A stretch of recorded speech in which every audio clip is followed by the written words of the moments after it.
Guys last सवाल है, ये थोड़ा सा ट्रिकी है, इसमें आपको थोड़ा सा देखना पड़ेगा यार। देखो आपको ना रिएक्टेंट में यहाँ पर आपको दिया हुआ है मीथेन, इथेन इथेन है मेरे ख्याल से। सही है, ये फ्यूल है, ये आपका एयर आपका हमेशा ये रहेगा और ये एक प्रोडक्ट बनाएगा। अब प्रोडक्ट हमारा क्या बनता है? कार्बन डाइऑक्साइड, कार्बन डाइऑक्साइड बनता है, ये होगा CO। ओके, सो सही है, अभी ये रहने देते हैं इसको।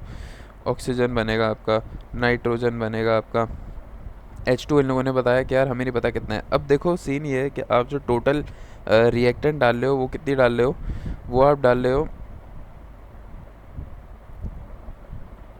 अ, आपको बी पार्ट में बताया कि ए पार्ट में था determine the percentage of excess air. मतलब आप जो प्रोडक्ट डाल रहे हो वो 100% नहीं बल्कि 100% से ज़्यादा डाल रहे हो।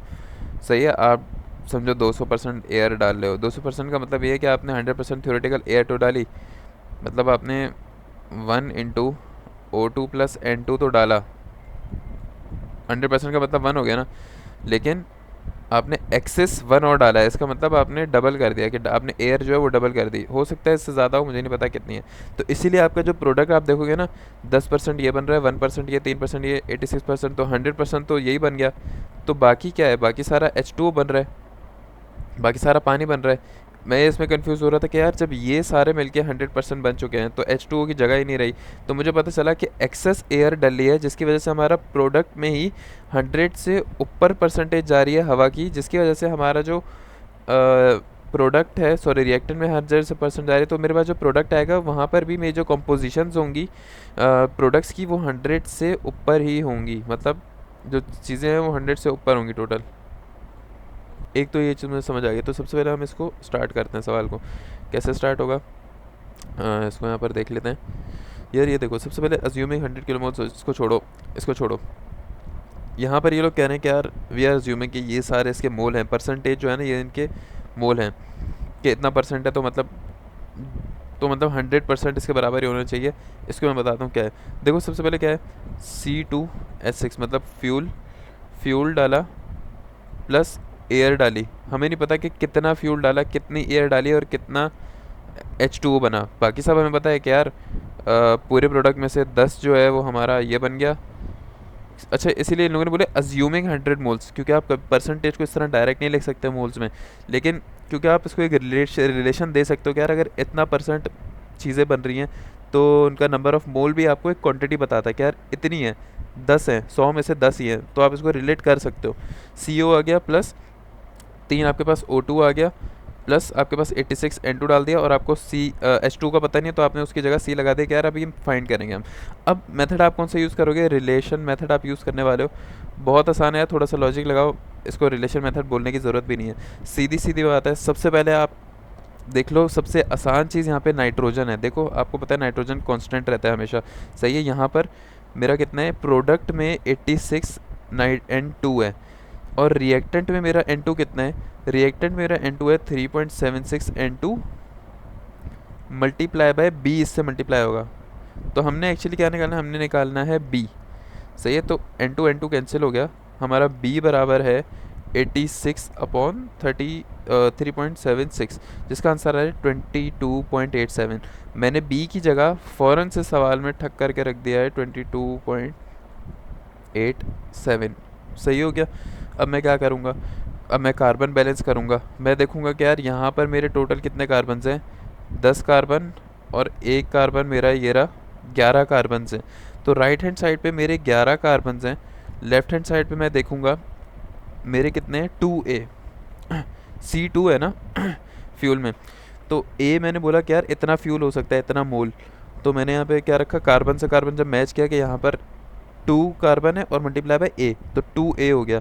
तो A बराबर हो गया 11/2 इज़ 5.5। तो मैंने A की जगह पे 5.5 रख दिया। अब मेरे ये काम काफ़ी ज़्यादा आसान हो गया। क्यों हो गया? क्योंकि मुझे पता है कि मेरा लेफ्ट हैंड साइड पर हाइड्रोजन कितना है।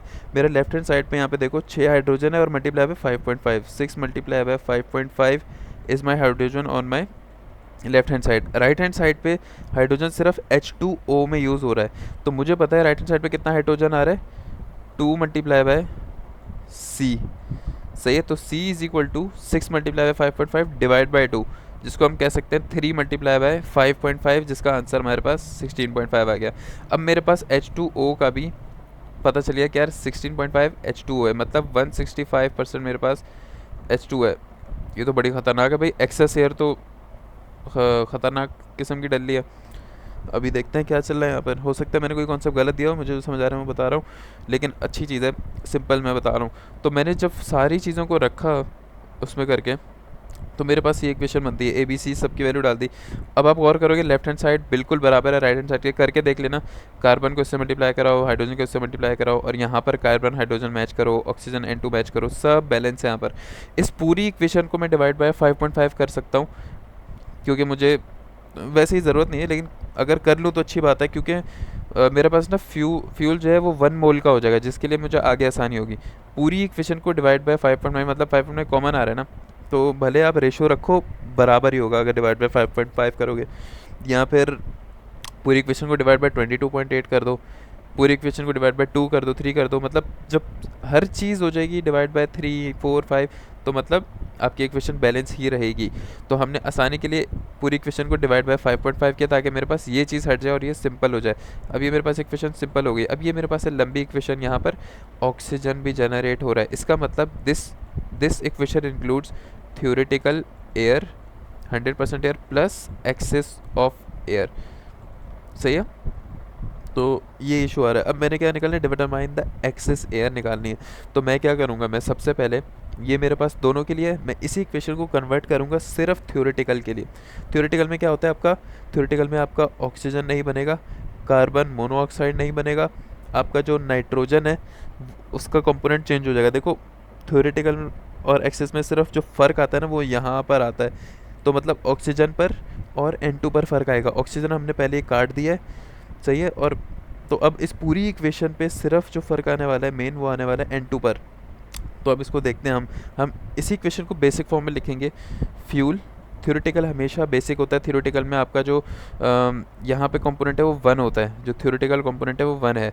एक्सेस एयर में आपका 1.6, 1.5 जितनी एक्सेस एयर देते रहोगे वो जाता रहेगा। तो थ्योरेटिकल में हम आ जाते हैं यहाँ पे, fuel plus air is equal to carbon dioxide, water और नाइट्रोजन। सिंपल है। सबसे पहले ये आपने खुद लिखी है, इसे फिर बैलेंस करोगे पहले। अब देखो कैसे बैलेंस करनी है। यहाँ पर 2 कार्बन है, तो यहाँ पर आपने 2 कार्बन डाइऑक्साइड लगा देना है ताकि कार्बन बैलेंस हो जाए। सेकंड, हाइड्रोजन बैलेंसिंग, 6 हाइड्रोजन है तो H2O के पास 3 खुद ही लगा दो, क्योंकि आपके पास 3 2 6 हाइड्रोजन हो जाएंगे बैलेंस।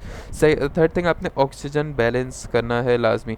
यहाँ पर मेरे पास कितना ऑक्सीजन है, अब ऑक्सीजन पहले राइट हैंड साइड से देखते हैं, क्योंकि लेफ्ट हैंड साइड पे तो वेरिएबल है ना मेरे पास। यहाँ पर आ जाओ, 2 2 4 ऑक्सीजन यहाँ है और 3 ऑक्सीजन यहाँ है। टोटल ऑक्सीजन मेरे पास कितने हैं, टोटल ऑक्सीजन है मेरे पास 7। मुझे कोई ऐसे नंबर से मल्टीप्लाई करना है जिसकी वजह से मेरे यहाँ पर ऑक्सीजन बन जाए 7।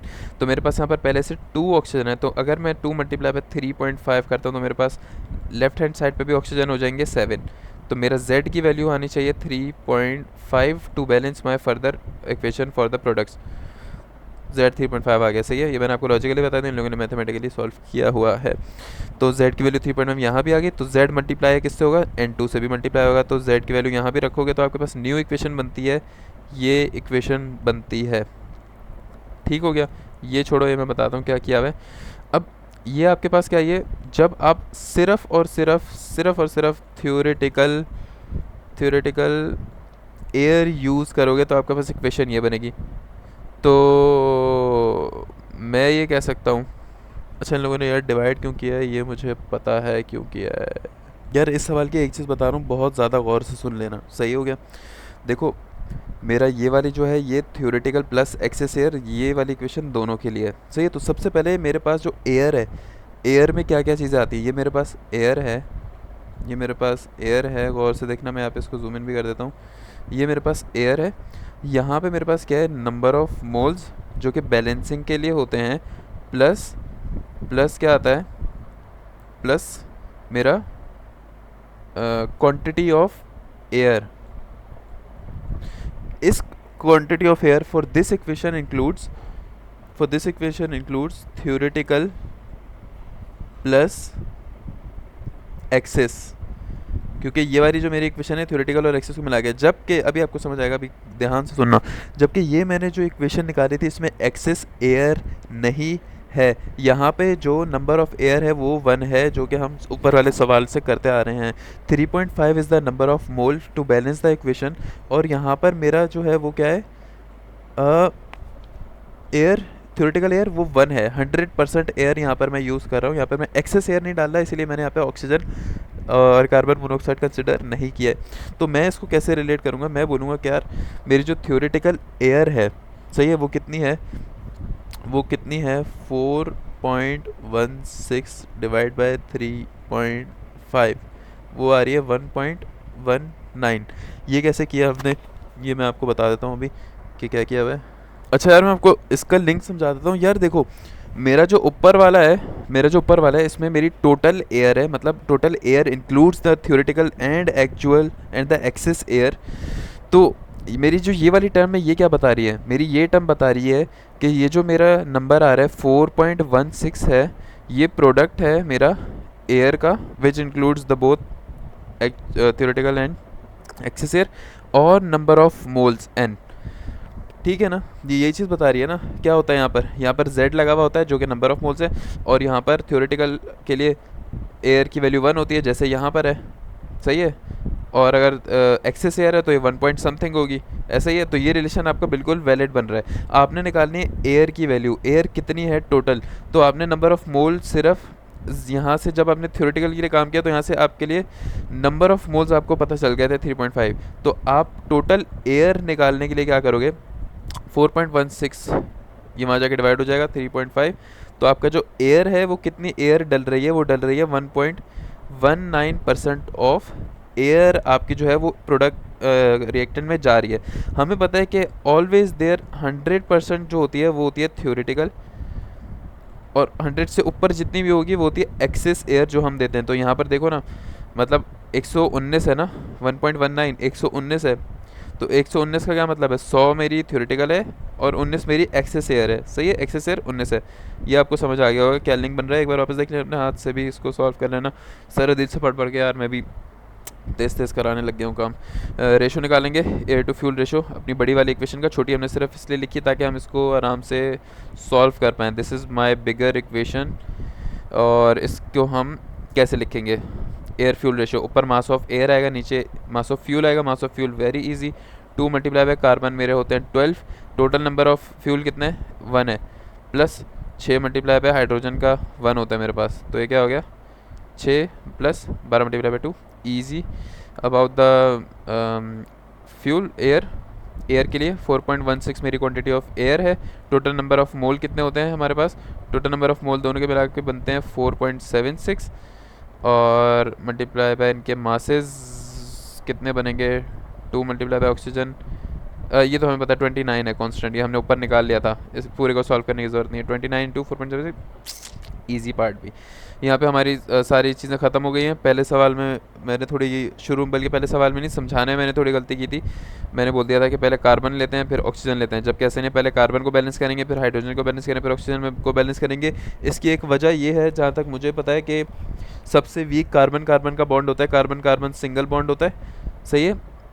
ऑक्सीजन ऑक्सीजन डबल बॉन्ड होता है, और नाइट्रोजन नाइट्रोजन ट्रिपल बॉन्ड होता है, सही है। इसलिए जिसका सबसे कम बॉन्ड होगा वो सबसे पहले टूटेगा और सबसे पहले बैलेंस होगा।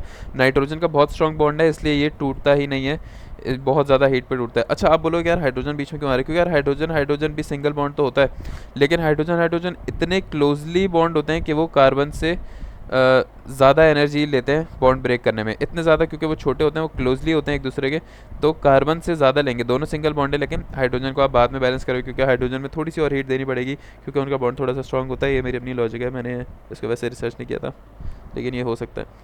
तो यहाँ पर हमारी सारी स्लाइड्स ख़त्म हो गई हैं। कुछ मसला हो तो कमेंट में पूछ लीजिएगा। शुक्रिया, अल्लाह हाफ़िज़।